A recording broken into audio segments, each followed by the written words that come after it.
با سلام. موضوع ویدیوی دوم ما در رابطه با زبان آذربایجان و تاریخ زبان آذربایجان در ایران به مسئله مدرنیسم و سناریوی مطرح شده از طرف پان آریانیست ها برای از بین بردن تمامی زبان ها، نیم زبان های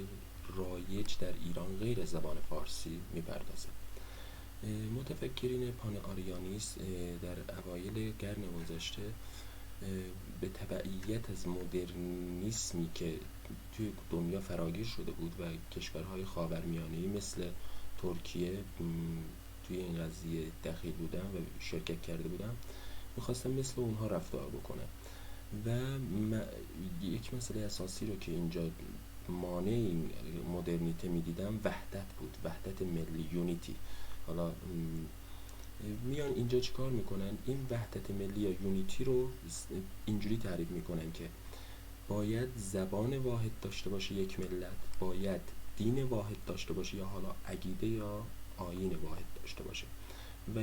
و همین که نژاد واحدی داشته باشن. میان چیکار میکنن؟ برای این قضیه اولا میان مثل احمد کسروی میاد 3 کتاب مینویسه: دین پاک یا پاک دینی که بر جاوند بنیاد رو مینویسه. یه دینی بود که حالا ایشون خودشون مبلغ این دین بودن و دوست داشتن که آرزوشون هم بود که کل ایران به این دین رو بیارن و چه از مسلمانی یا یهودی یا هر چی که هستن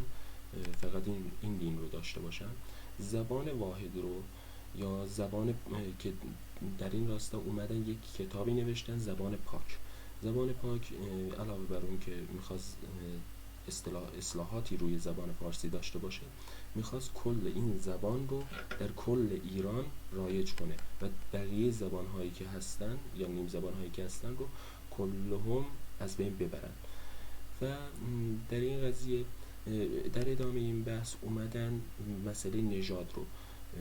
مطرح کردن که گفتن کل کسانی که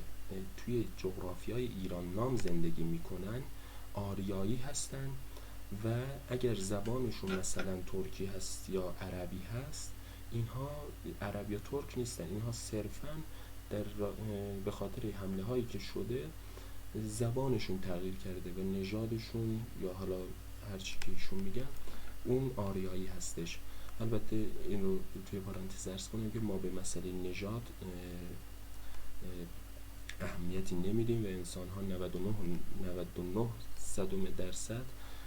با هم برابر هستن، جز یک سری رنگدانه های پوستی و یک سری آنزیم هایی که توی بعضی از افراد بشر موجود نیست. حالا برمیگردیم به بحث خودمون. پان آریانیستا اومدن از کشورهای مثل شوروی یا آلمان نازی تبعیت کردن که اینها یک سری اکسترمیستا بودن که توی شوروی انجام میدادن، به اصلاح نژادی اعتقاد داشتن و توی آلمان نیز همچنین اعتقاد داشتن و اینا دوست داشتن که کل ایران یا تغییر نژادی بدن یا اصلاح نژادی بکنن یا کلشون یه زبانشون و دینشون و نژادشون رو یکی بکنن که به خواسته هاشون برسن که نشد. و در این مرحله ما میریم توی ویدیوی دوم از این بخش میریم سراغ یک سری اسناد از زبان احمد کسروی که ببینیم چجوری عقایدشون در رابطه با این مسئله چی بوده.